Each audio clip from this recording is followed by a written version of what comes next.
Por favor, confírmenme si tenemos audio y video para comenzar ya en unos minutos más.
Aló, ¿me confirman si tenemos audio, por favor?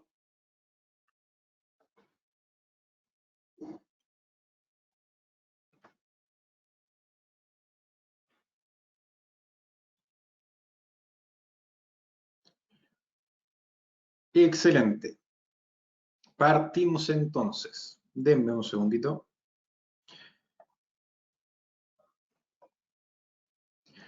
Ok.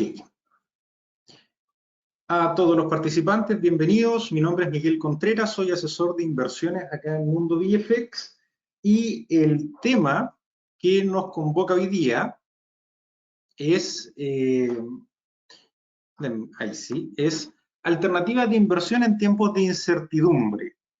Al principio, cuando se me propuso este tema, ¿cierto? Pensé en que podríamos hablar de activos refugios, y ya vamos a explicar qué significa eso, pero luego pensé, los activos refugios en realidad son una familia muy pequeñita de activos que son muy situacionales y en realidad en tiempos de incertidumbre no solamente son atractivos los activos refugios, sino que hay otros activos que también son interesantes dependiendo de la situación. Así que lo quise ampliar un poco y vamos a partir un poco con la definición de qué son los activos refugios. ¿Ya? Los activos refugios son valores o instrumentos financieros que normalmente son refugios, como lo dice su nombre, durante periodos de desaceleración económica o de aversión al riesgo. Los dos más comunes de estos refugios, ¿cierto?, son el oro y el dólar. Para no ir más allá, para ver tanto la situación internacional, sino acá en Chile, cuando hay problemas acá en Chile, ¿qué hacemos los chilenos? Compramos dólar, ¿cierto? Entonces, no solamente funciona como un activo de refugio internacional, sino también a nivel local. ¿Y cuál es la característica de los activos refugio en general? Primero tiene que ver con su historia y su credibilidad, ¿ya? ¿Cómo es esto? El oro, por ejemplo, existe el mito de que no se devalúa con el tiempo. Y por eso es un activo refugio, porque la gente lo compra pensando que no se devalúa. Cuando veamos el gráfico vamos a ver que de hecho sí se devalúa, pero que funciona como activo refugio dentro de ciertos parámetros específicos en la economía. Eso es lo que vamos a estudiar también. Otra característica de los activos refugio y de los activos situacionales es que su liquidez tiene que ser elevada, tiene que ser posible transarlo tanto en compra como en venta, ¿cierto?, en periodos de incertidumbre. Su comportamiento tiende a ser predecible, ¿ya? Uno sabe cómo va a reaccionar el dólar, por ejemplo, cuando se habla de inflación, uno sabe cómo va a reaccionar el dólar cuando se habla de tasas de interés, así que su comportamiento tiende a ser predecible, ¿ya? ¿Qué otra más? Su funcionalidad. Normalmente, cuando hablamos de activos refugio, ¿cierto? Tenemos una baja posibilidad de reemplazo. Volvemos a tocar el dólar, ¿cierto? El principal de los activos refugio.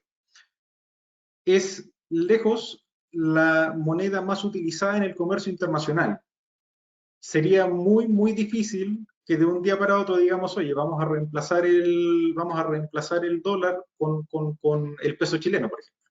Entonces su funcionalidad es muy específica y es muy baja su probabilidad de reemplazo. Y otras que dependen del activo, ¿ya? Esto netamente en base a los activos refugio. Y luego, ¿cierto?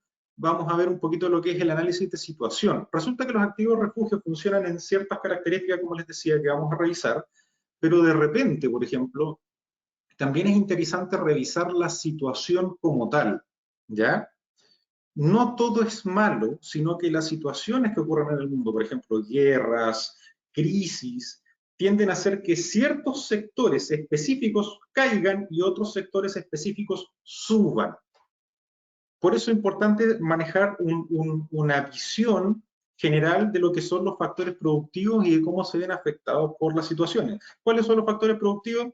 Dirán ustedes, eso depende en realidad de la bibliografía que consultemos, pero los factores productivos normalmente son 4. Ahí tenemos las materias primas, la mano de obra, el capital, y tenemos también al Estado, que en algunos libros aparece como la tierra, en otros aparece como el sistema legal, el sistema establecido, pero la interacción de estos cuatro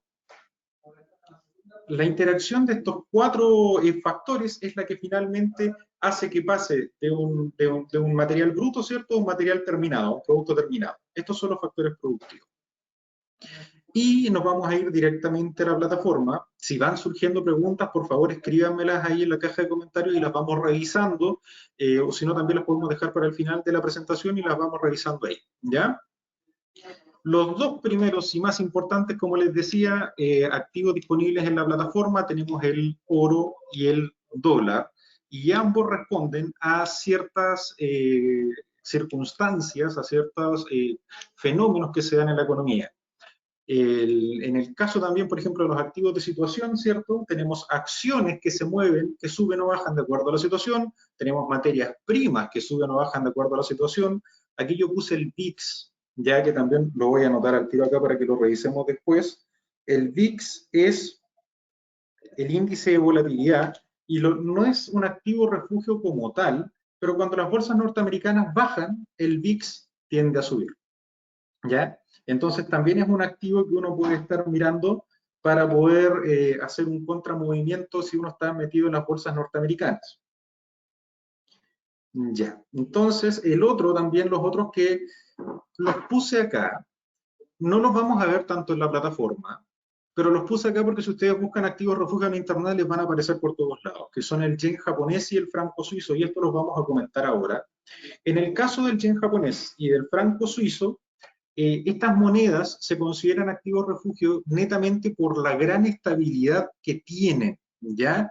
No siempre generan ganancias, normalmente tampoco generan pérdidas, se mueven sobre márgenes muy establecidos, y esto tiene que ver con las características de las economías. En el caso de Japón y en el caso de Suiza, ¿cierto? Casi siempre, históricamente han mantenido tasas de interés bajas, son activos que son sus monedas, perdón, son activos que están muy respaldados. Entonces, para temas de trading, se ven como cualquier par de monedas, ¿ya? Contra la moneda que se estén observando. Para temas económicos, tienden a utilizarse para cubrir deudas cuando las cosas están mal en el mundo. Entonces, para ese tema son activos refugio importantes. Para lo que hacemos nosotros, no tanto. Y en el caso de los bonos de algunos gobiernos pasa lo mismo. Porque cuando uno compra un bono, uno básicamente está adquiriendo deuda y sabe exactamente cuánto le van a pagar en el tiempo. Nosotros dentro de la plataforma tenemos algunos índices, algunos ETFs en base a bonos, tenemos también algunos CFDs de bonos, pero para hacer trading no son tan relevantes, ¿ya? Así que cumplimos con mencionarlo, pero no los vamos a ver dentro de la plataforma. Entonces, ¿qué vamos a hacer ahora? Vámonos directo a la plataforma. Por aquí estamos. Vamos a abrir, justo aquí tenía aquí una pestaña abierta, ¿no? Pero vamos a abrir una nueva. Voy a poner seminario. Y vamos a empezar a hablar de algunos activos. Entonces, lo primero que decíamos, ¿cierto? Era el dólar. Vamos a revisar el dólar y lo vamos a revisar a través del US Index, del dólar index. Ustedes se preguntarán qué es el dólar index y por qué funciona como refugio. El dólar index es un instrumento en el que cotiza el dólar contra, son las 6 monedas más fuertes del mundo, directamente. No es como la paridad dólar-peso, por ejemplo, sino sería la paridad dólar contra una canasta de 6 monedas, que son las 6 monedas más fuertes del mundo. Ahí tenemos al euro, tenemos al yen japonés, tenemos a la libra esterlina, tenemos al dólar canadiense, tenemos a la corona sueca y tenemos al franco suizo, ¿ya? ¿Y a qué responde esto? Básicamente por un concepto que se llama paridad de tasas de interés, responde netamente a la tasa de interés, ¿ya? O sea, cuando en Estados Unidos, por ejemplo, se habla, eh, la probabilidad de subida de tasas es de 75 puntos base, de un 0,75, este es el activo que se ve afectado. Cuando en Estados Unidos se habla de que la inflación es muy alta, ¿cierto? Entonces, cuando la inflación es muy alta, lo que nosotros podemos ver es que el Estado tiene que hacer algo para controlar esa inflación. Y el Banco Central, en este caso la Reserva Federal en Estados Unidos, tiene ciertas herramientas para controlar la inflación, y una de esas herramientas es la tasa de interés. ¿Y por qué les digo esto? Por esto que se ve aquí al final. ¿Ya? Aquí estamos viéndolo en horas, lo vamos a poner en gráficos diarios. ¿Eh? Entonces, aquí lo estamos viendo, denme un segundito, ahí sí. Lo estamos viendo en días, y si podemos ver, hoy día se pegó un velazo impresionante el dólar index. ¿Y a qué se debe esto? Se debe a que hoy día, hace un ratito atrás, se publicó una noticia que la vamos a ver acá.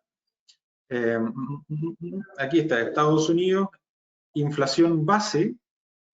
Hoy día se publicaron los datos de inflación en Estados Unidos. La inflación, el IPC como tal, se esperaba que disminuyera un 0,1% y resulta que aumentó un 1%. El IPC base, año a año, se esperaba que estuviese, ¿cierto?, en 6,1 y resulta que salió en 6,3, o sea, la inflación salió más alta de lo esperado. Y, por otro lado, la inflación base, ¿cierto?, que decíamos acá, la inflación anual, perdón, se esperaba en 8,1 y salió 8,3. En pocas palabras, en Estados Unidos tienen problemas de inflación, ¿ya? Y eso se publicó hoy día, ¿cierto?, a las 9:30 de la mañana, y desde las 9:30 de la mañana que el dólar index no ha parado de subir. Si vemos desde la apertura del mercado hasta ahora, la apertura del mercado norteamericano hasta ahora, digo, ¿cierto?, estamos hablando de un 1,23%. ¿A qué se debe esto? Se debe a lo que decíamos, a que el objetivo inflacionario de la economía norteamericana es un 2% al año. Y estamos con inflaciones del 8% al año. Y se esperaba un 8,1 y salió 8,3, salió más alta de lo esperado. ¿Qué debería hacer la Reserva Federal, ¿cierto?, el Banco Central de Estados Unidos, para poder controlar, la inflación? Es subir las tasas. Y al subir las tasas, sube el dólar. Entonces, primer activo refugio, cuando hablamos de problemas de liquidez, de alzas de tasa de interés, ¿cierto? Dólar index, ¿ya?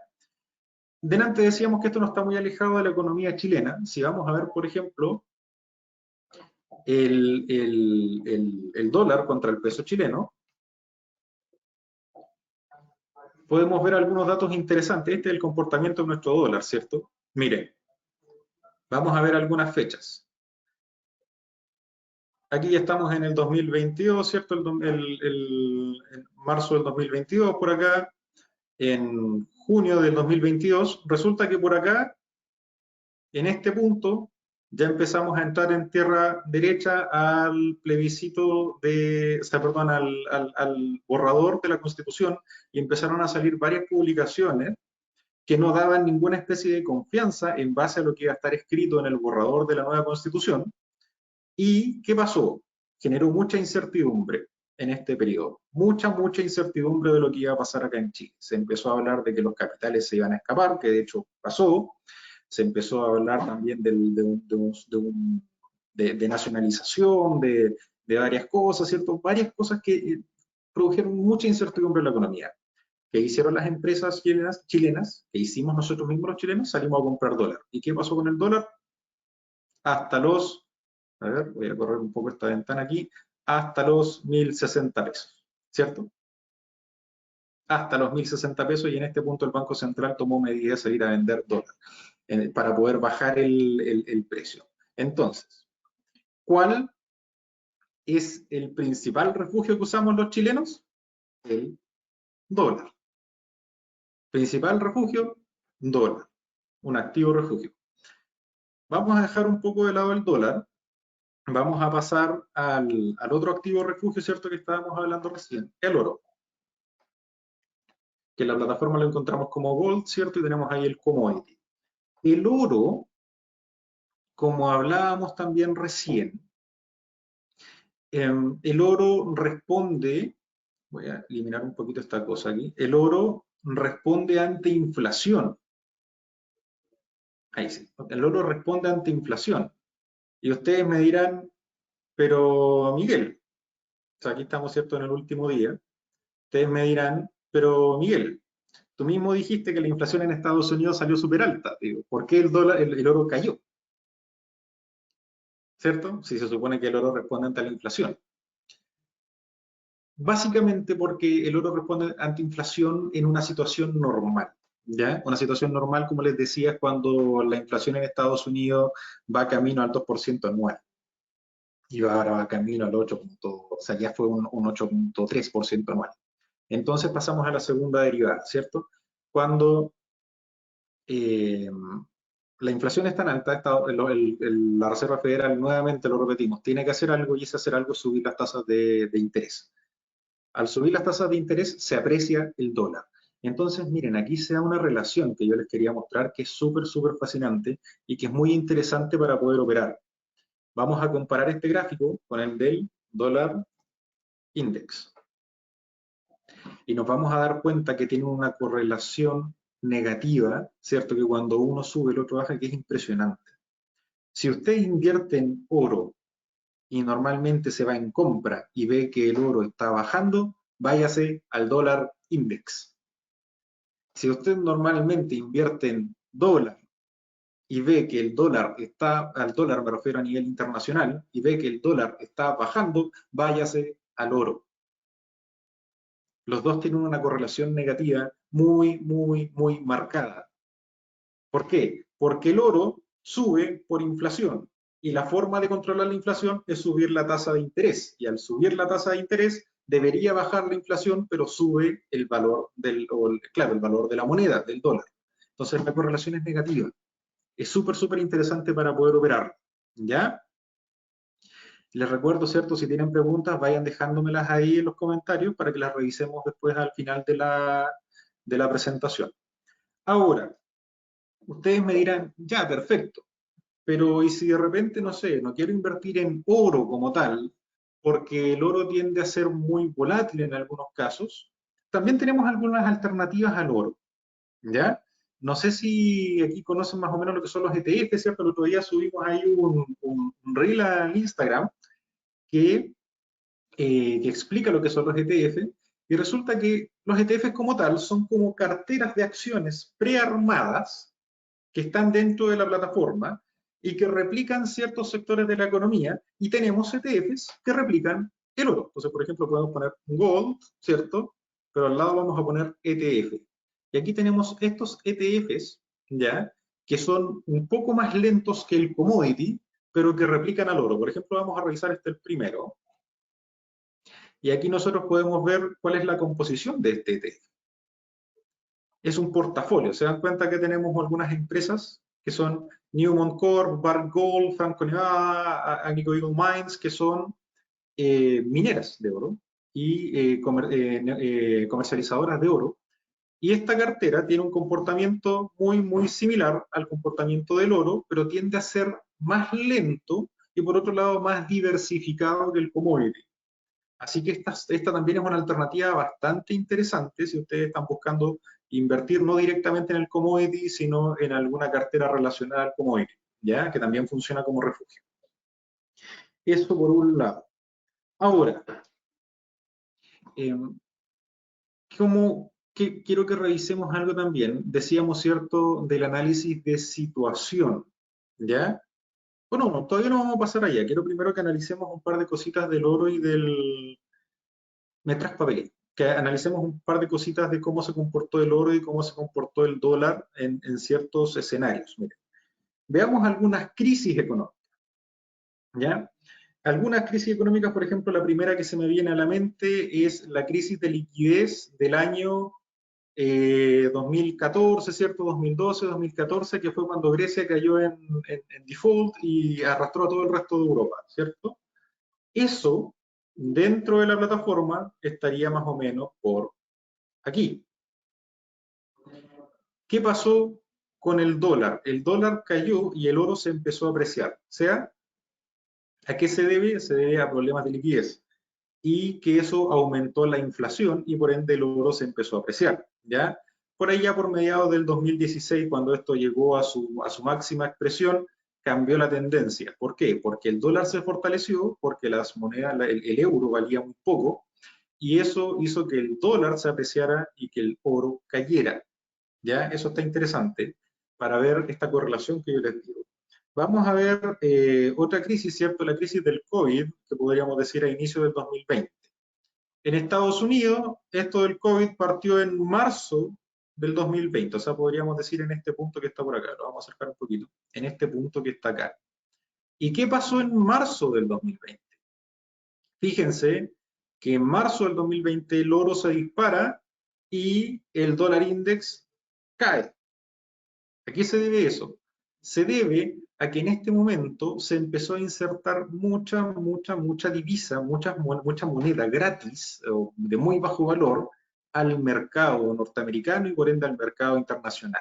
¿Por qué? Porque el cierre de las ciudades, los problemas de logísticos para poder mover, ¿cierto? Cuando cerraron los puertos en China, las exportaciones no salían, todos los problemas con los cierres de frontera, hicieron que la gente, ¿cierto?, que los trabajos se limitaran, la producción se limitara y por ende los ingresos de las personas, y el Estado tuvo que salir a entregar dinero para que la gente pudiese comer, en pocas palabras. ¿Qué generó eso? Generó una subida en la inflación y al subir la inflación se apreció el oro y por otro lado se depreció la moneda. Recordemos que la inflación literalmente es la depreciación del poder adquisitivo de una moneda, o sea que el dólar cayó. Por este momento, más o menos, a mediados, ¿cierto?, perdón, a ver, vamos a sacar un poco la fecha exacta. Resulta que por este periodo de acá, en un año después del inicio de la pandemia, se empezó a hablar de los problemas de inflación y de que posiblemente se iba a tener que subir la tasa de interés, y solamente con el comentario de que posiblemente se iba a tener que subir la tasa de interés, el dólar hacia arriba. El oro subió también porque subía la inflación y subía el dólar. Cuando sube el oro y sube el dólar, hablamos de esta inflación. No sé si le suena esa palabra que salió hasta en las noticias. Entonces, luego vamos a analizar un poquito por acá, vamos a irnos a marzo del 2022, o sea, perdón, a febrero del 2022. ¿Y qué fue lo que pasó en febrero del 2022? Por aquí, por el 24 de febrero del 2022, la operación especial de Rusia hacia Ucrania. Eso impulsó todos los commodities al alza, ¿cierto? Los commodities energéticos, lo que produjo mucha inflación o miedo a la inflación en el mundo, y nuevamente problemas de inflación, subida del oro. Y en este punto, cuando el oro estuvo en su punto máximo, en marzo del 2022, fue cuando ya la Fed salió a decir, oye, no, vamos a tener que empezar a subir 0,75 puntos, vamos a tener que ponernos muy agresivos, y el oro nuevamente cayó. ¿Por qué? Porque ahora la Reserva Federal y el resto de bancos centrales sí van a hacer algo, ¿cierto? Y para controlar la inflación, y eso hizo que se apreciara el dólar también contra el resto de monedas, ¿ya? Eso era lo que quería conversar un poco de las crisis. Ahora, vamos a ver vamos a hacer un análisis de situación, ¿ya? ¿Qué es un análisis de situación? Ya vimos los activos refugio, ahora quiero que vayamos a activos más específicos. En el caso de Rusia-Ucrania, es súper claro que una guerra en Europa produce miedo y ese miedo hace que la gente quiera salirse de las bolsas. ¿Ya? Pero esa situación no es del todo mala para nosotros los traders, para los que invertimos a través de plataformas, porque tenemos acceso a muchos activos y por ende podemos buscar cuáles son los activos que se van a apreciar dependiendo de la situación. Miren, yo los quiero invitar. No, los commodities los vamos a ver después. Primero vamos a ver las acciones. ¿Ya? Si pensamos en guerra, por ejemplo, ¿cuáles son las empresas que ganarían, que ganarían dinero con una guerra? Las empresas de armamento. Y quiero invitarlos a ver acá una acción que tenemos nosotros, que es la acción de Rheinmetall. No sé si a alguien le suena Rheinmetall. Rheinmetall es una empresa alemana, ¿cierto?, que produce armamento de alta tecnología. Y vean lo que pasó el 24, el día de la operación especial, ¿cierto? El viernes anterior porque eso fue un viernes, después vino la invasión el fin de semana. Fíjense, hubiésemos abierto el día 27, el día lunes, abajo, y hubiésemos cerrado en lo más álgido del conflicto, ¿cierto? Estaríamos hablando de una utilidad de casi un 75%. En la medida que el conflicto se ha ido enfriando, ¿qué le pasa a la acción de Rheinmetall, que es una empresa de armamento? Va bajando. Pero si hay una guerra, ¿a dónde tenemos que ir a invertir? A las empresas de armamento. Miren, les voy a mostrar una herramienta que tiene la plataforma, que está acá en análisis de mercado, y que tenemos el Stock Scanner, y aquí nosotros podemos filtrar a las acciones de acuerdo a los mercados en los que participan. Entonces, por ejemplo, podríamos poner acá, miren, viendo el mismo ejemplo de la guerra, el sector aeroespacial y de defensa. Vamos a ir para allá. ¿Y qué empresas importantes nos encontramos acá? Miren, Lockheed Martin. No sé si a alguien le suena. Lockheed Martin es esta empresa que fabrica el F-35 en Estados Unidos. Vamos a ver cómo se comportó su acción después del 24 de febrero. Y es clarísimo, el 24 de febrero no hay ni que buscarlo, vemos al tiro el alza, ¿cierto? 24 de febrero del 2022 hasta el punto más complicado de la guerra, que fue por ahí por abril, un 20% al alza. O sea, lo importante aquí es determinar, oye, hay una guerra, o no sé, hay una pandemia, vamos a ver el COVID, hay una pandemia. En una pandemia, ¿qué tipo de empresas, cierto? Ya, se cierra todo, las empresas no pueden trabajar, pero tiene que haber algo que se aprecie, tiene que haber algo que suba de precio. Y en el caso de una pandemia, las farmacéuticas. Miren, no sé si a alguien le suena por ahí Pfizer. Vamos a ver el gráfico de Pfizer. La pandemia en Estados Unidos partió en marzo del 2020. Marzo del 2020, o sea, más abajo. Marzo del 2020, por aquí. Si hubiésemos comprado en ese momento Pfizer hasta el punto más complicado de la pandemia, podríamos estar hablando de un 119, casi un 120% de utilidad. Vamos a ver otra de las, ¿cierto? Moderna, que también una farmacéutica que tuvo mucho que ver con el tema de las vacunas, ¿cierto? ¿Cómo hubiese sido? Vamos a buscar marzo del 2020. Marzo del 2020, mira, está por aquí abajo. Moderna, hubiésemos comprado por aquí por marzo del 2020 hasta el punto más complicado de la pandemia. Estamos hablando de un 1800, casi un 1900% de utilidad que hubiésemos podido tener con estas acciones. Entonces, cosa importante, cuando se viene una crisis, cuando se viene una pandemia, cuando se viene una guerra, Cuando hay una crisis de liquidez, cuando hay el miedo que sea en el mundo, hay sectores que caen y hay sectores que se aprecian. Lo importante es leer las noticias y determinar cuáles son estos sectores que se aprecian. Y acá ya teníamos buenas alternativas, muy buenas alternativas para poder cubrirnos tanto en la operación especial, ¿cierto?, la invasión a Rusia, como en el periodo de COVID, ¿ya? Ahora sí quiero que vayamos al análisis de situación y ya esto para ir terminando con el seminario, así que les voy a pedir que si tienen preguntas, por favor, las vayan dejando ahí para que las revisemos en un minuto más.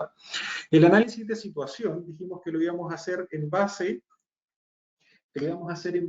a los factores productivos y habíamos dicho, por favor, sé que están levantando la mano, escríbanlos ahí abajito en la parte de comentarios, así los revisamos apenas terminemos esto, ¿les parece? Ahí en la parte de comentarios abajito les va a aparecer donde escribir. Entonces, vamos a ver aquellos activos de situación. Vamos a analizar, ¿cierto?, esto de las materias primas, mano de obra, capital y gobierno que dijimos. Y aquí nos vamos a orientar principalmente a temas de políticas y materia prima, ¿ya? Y aquí les voy a presentar una herramienta que es gratis y que ustedes la pueden consultar, ¿cierto? Hay muchas, pero ustedes la pueden consultar. Gratuitamente se pueden abrir una cuenta y esta herramienta se llama TradeMap.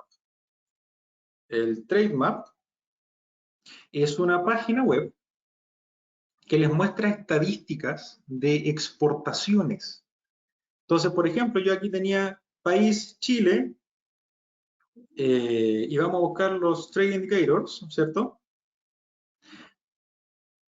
Y le vamos a poner, claro, aquí están las exportaciones y vamos a ver qué es lo que más exporta.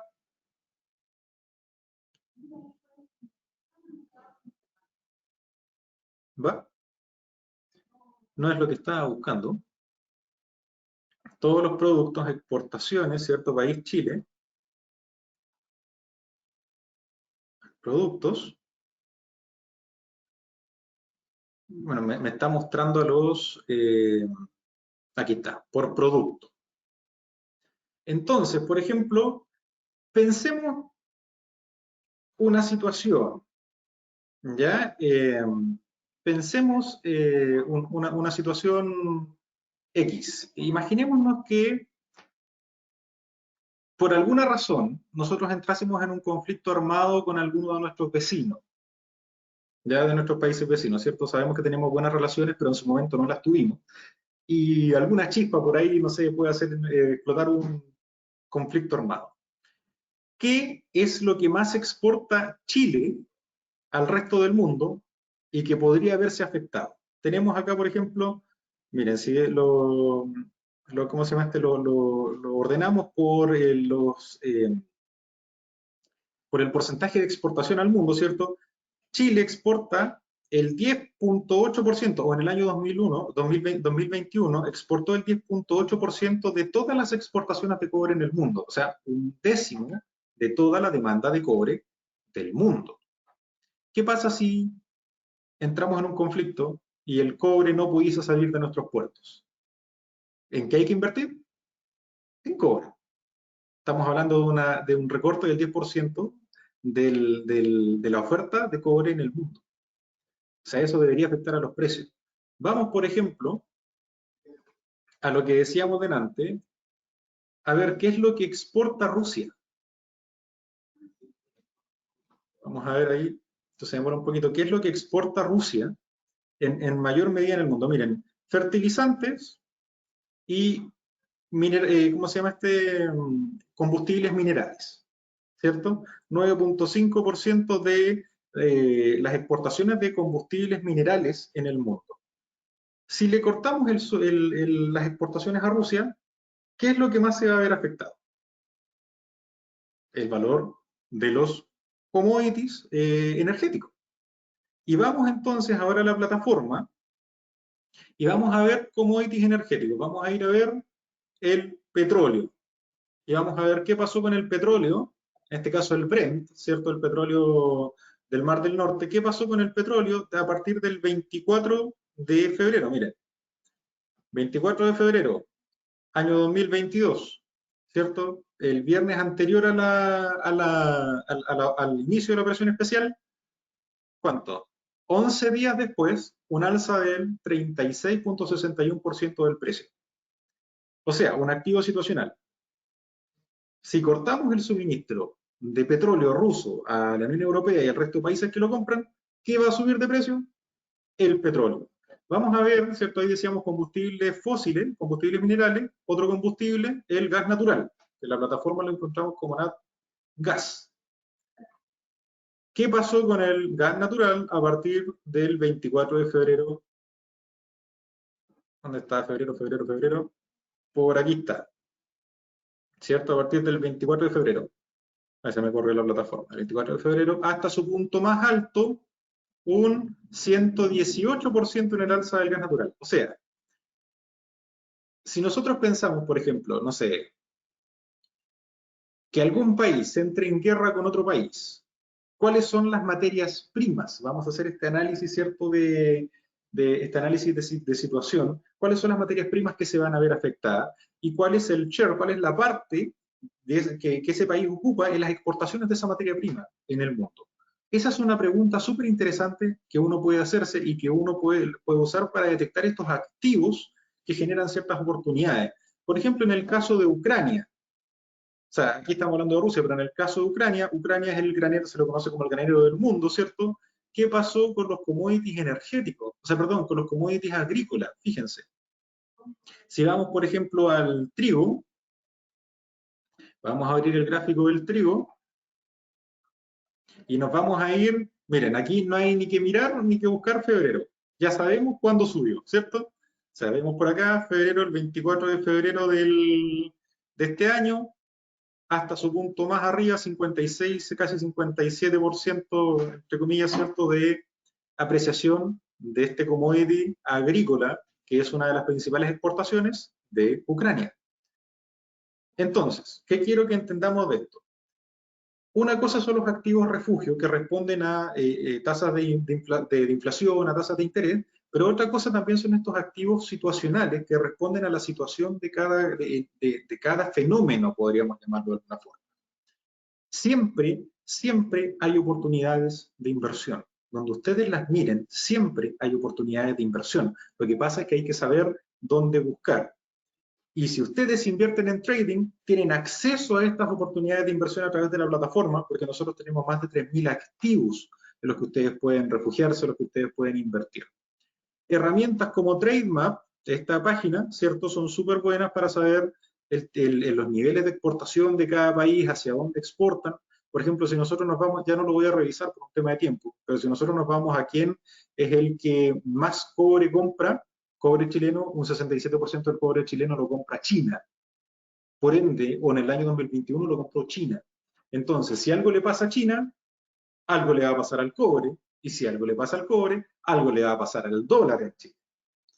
Ese tipo de relaciones son las que tenemos que ir generando, ¿cierto?, en nuestra mente, acostumbrándonos a evaluar para buscar buenos niveles de inversión en ciertos activos especiales, ciertos activos de situación. Y con eso, ¿cierto?, vamos a pasar ahora a la parte de las preguntas. Tengo hartas preguntas acá. Ya, aquí vemos... perfecto, miren. Primera pregunta. Erwin Jaramillo me dice, ¿no compramos oro? ¿Refugiarse en el oro? Mira, Erwin, esto tal vez es un poco técnico y requiere cierta, ¿cómo decirlo?, visión un poco más experimentada, pero mira, en el caso de Estados Unidos, como te explicaba, el, el objetivo de inflación que tiene la Reserva Federal está en un 2% al año y resulta que vamos en un 8,3%. Lo normal en Estados Unidos es que la inflación sea entre un 0,1, 0,2 al mes. Y resulta que el último mes, ¿cierto? Vimos acá en el calendario, la inflación del último mes fue espérame que aquí se me tapa la pantalla con tantas cosas que tengo, fue un 0,6, ¿cierto? Y un 0,1, pero con inflación súper alta. Cuando tenemos estos niveles de inflación, pasamos a la segunda derivada. ¿ya? Por ejemplo, en este caso, ¿qué tendríamos que hacer la Reserva Federal para controlar inflación, una inflación tan elevada, muy por fuera de lo que es normal en un mes común en Estados Unidos? Subir las tasas de interés. Y eso nos lleva, ¿cierto?, a que el oro, en vez de apreciarse, se deprecie. ¿Cómo poner aquí? Miren, vamos a hacer, Patricio, ¿cierto? Aquí me pregunta cómo pudo hacer que se vean los dos juntos. Vamos a aprovechar de hacer el análisis, volvemos al oro.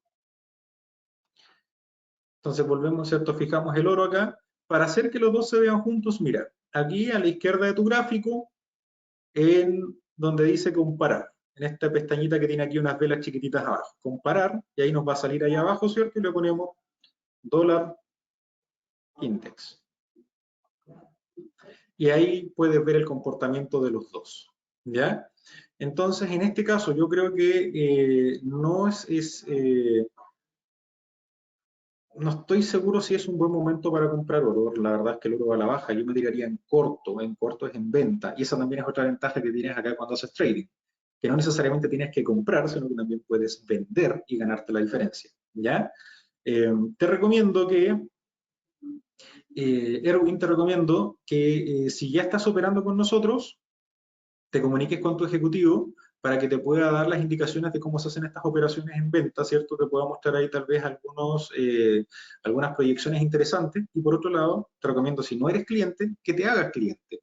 Porque nosotros todas las mañanas, a las 9 de la mañana, hacemos un seminario cortito, lo hace Camilo Celedón, nuestro analista, o también lo hace Emilio Pichara, nuestro director comercial, y ahí ellos revisan proyecciones del oro, proyecciones del dólar en base a las noticias y te dan posiciones de entrada, ¿cierto? Con stop loss, con take profit, pueden ser posiciones en compra, en venta, todo eso nosotros lo vemos en la mañana.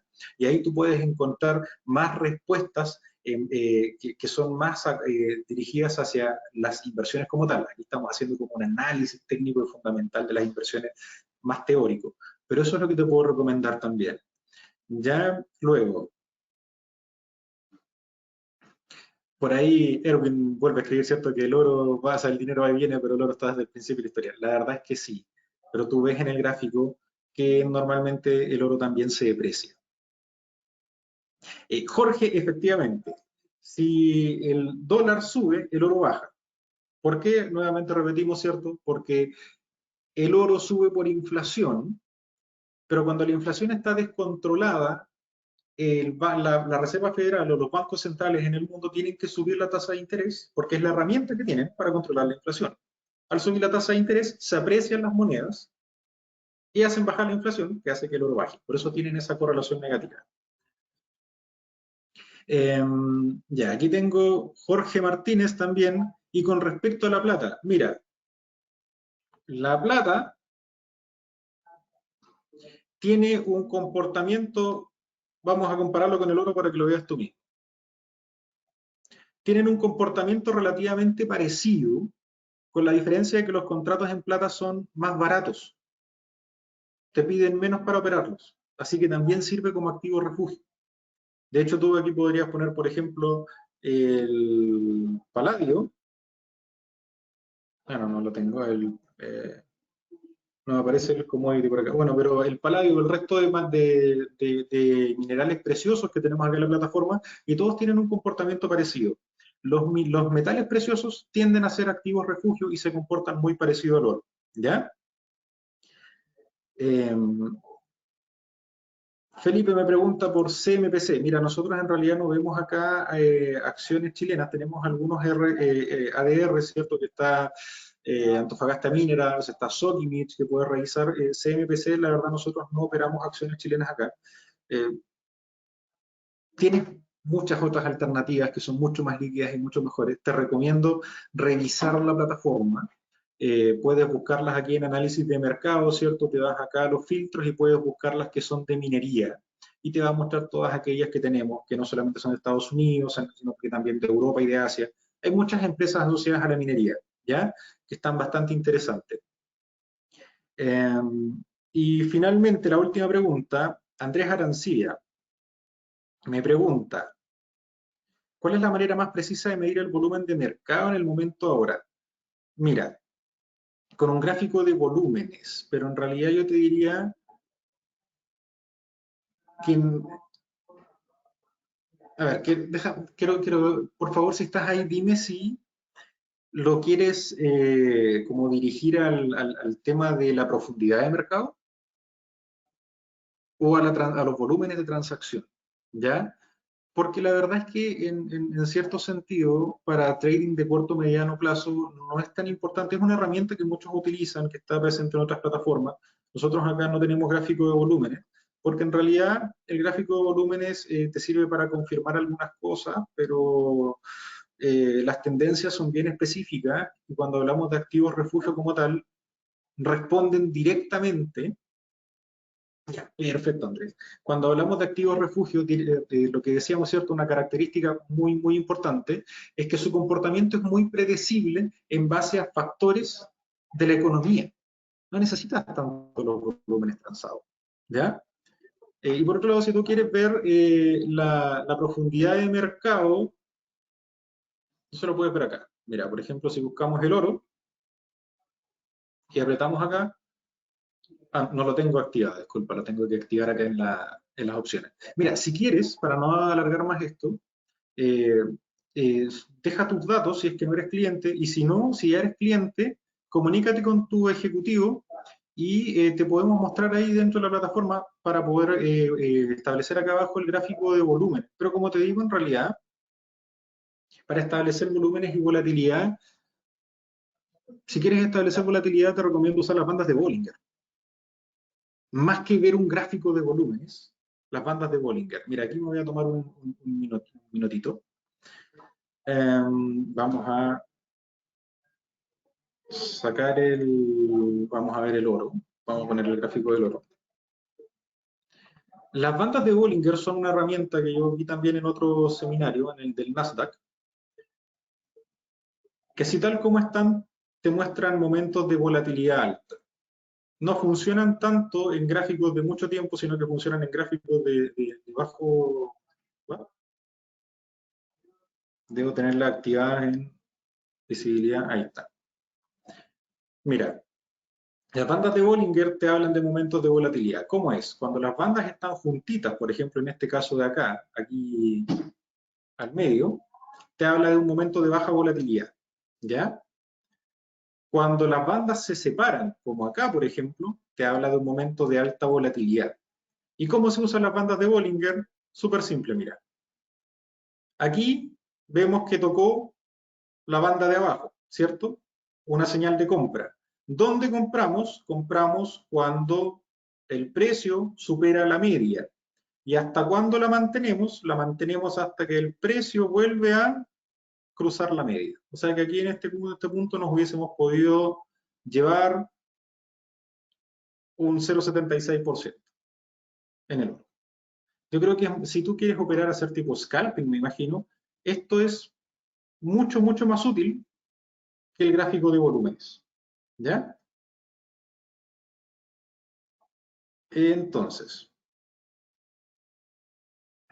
las acciones de banco, ¿cómo se ven en este momento? Ya, mira, ahí tendríamos que ir a otra cosa, porque eso ya no es parte del seminario, pero nuevamente, Jorge, dime ahí por favor si eres cliente, comunícate con tu ejecutivo y podemos hacer una evaluación ya de acciones más específicas en el caso de los bancos. Ahora, si tú las quieres buscar dentro de la plataforma, nuevamente, análisis de mercado, elija filtro, bancos.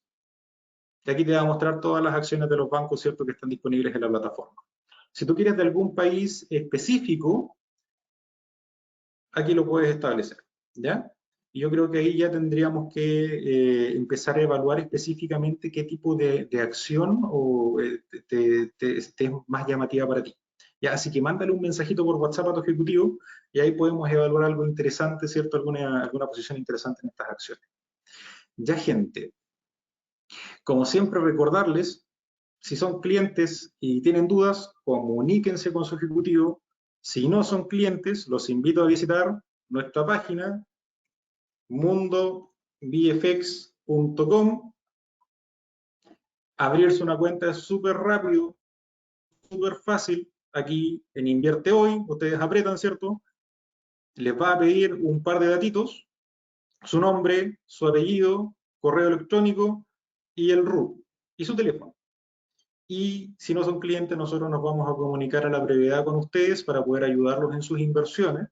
Tenemos muchas herramientas para poder ayudarlos. Si están recién partiendo, tenemos estos seminarios, tenemos los seminarios de la mañana que hacen Camilo y Emilio, ¿cierto? Donde vamos dando oportunidades de inversión. Estamos nosotros, sus ejecutivos, para poder ayudarlos en todo lo que necesiten, ¿ya?